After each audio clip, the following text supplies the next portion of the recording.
of bankruptcy, Six Flags filed for Chapter 11 over the weekend, but as summer kicks into high gear, CEO Mark Shapiro is reassuring visitors the company's 20 parks are operating at full throttle. Six Flags President and CEO Mark Shapiro joins us this morning from our New York studio. Good morning, Mark. Thanks for being with us. I'm sorry I'm not with you in studio. Yes, Detroit. It sounds like a better place to be these days, huh? Well, it's definitely where the big story is right now. Mark, let's talk a little bit about your story. You announced on Saturday morning that you'd filed for Chapter 11. Tell me what happened. This is really a story about the history of Six Flags. I mean, our operations, as you know, my management team came on about 3 years ago to turn around the brand, to position it more for families, to clean up the parks, and really to bring the business back. And last year we finished a record season. Revenues were up, record revenues. Guest satisfaction scores were through the roof, and the operational turnaround came to fruition. And Six Flags is kicking into high gear. Its reputation's never been better. The brand is very strong, and the business is healthy. The industry itself is a strong sector, but this is about the past. We inherited over $2.5 billion of debt, and I don't care what kind of economy you're in or what marketplace, you simply can't sustain those kinds of levels. So, Mark, you were trying to go through with a debt for equity swap with the bondholders. What were you able to achieve in pre-arrangement before you announced the Chapter 11 process? We were able to cut a deal with the administrative agent and a unanimous deal with the steering committee led by JP Morgan, where, of course, we will impair the senior secured lenders. They have about $1.1 billion if you include the revolver.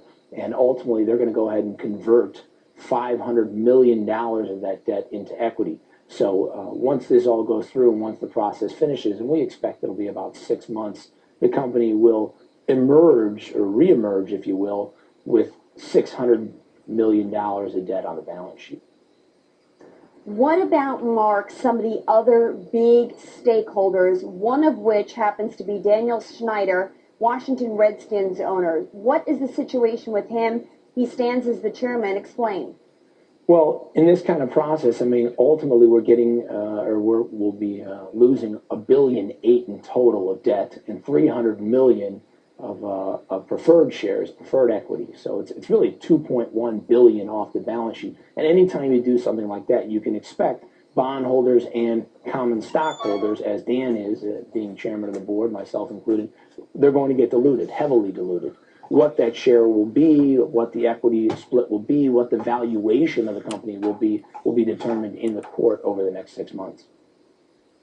You know, Mark, I understand that there had to be a lot of thought behind how you were going to restructure this company, how you were going to restructure the management team before you announced this filing. You've got huge investors, not only, Schneider, but you've got Bill Gates is a big investor. Right. You've got major financial institutions that are big investors. And you look at the stakes. Citigroup, Barclays, specific hedge funds. What did you do in the days leading up to that Chapter 11 filing to make sure that you could get everybody on board? Well, I'll tell you, Jamie Dimon and JP Morgan were incredibly instrumental over the last 3 to 4 weeks. He was personally engaged, had some of his best people on the team to try to fix this. JP Morgan is our agent bank, and nobody wanted to see the company go into a liquidation or close parks or lay off employees. It's not about that. The operation itself is incredibly healthy. Guests have a very good image and perspective and view of Six Flags. We've spent a lot of money to turn this around over the last 3 years. So if we can just get the balance sheet healthy, I think we're really going to be off to the races. And that's what this process is about. Everyone understands that $2.5 billion just isn't sustainable, and we needed to get to a place where we could do this once and only once and put this company on a road to success and long-term growth. You made some cash last year. Sales climbed 5%. Obviously, the swine flu situation in Mexico has impacted you guys, but you sold off a lot of parks. You cut back some workers. Tell me right now, what do you tell the people who go to the Six Flags parks? Is everything status quo? You go to the parks, you'll feel no impact? Alexis, you will feel absolutely no impact. End of story.